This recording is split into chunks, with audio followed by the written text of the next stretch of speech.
बघ खाय दे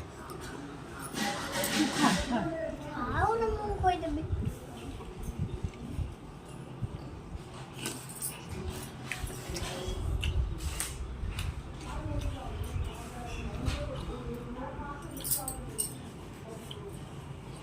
खा दे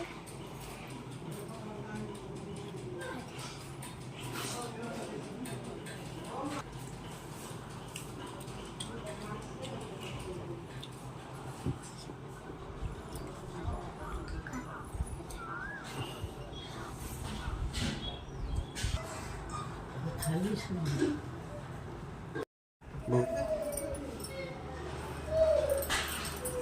खाय दे खाऊ ना मग कोई डब्बी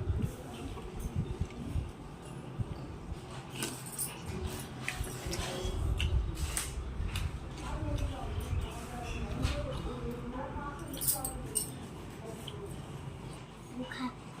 दे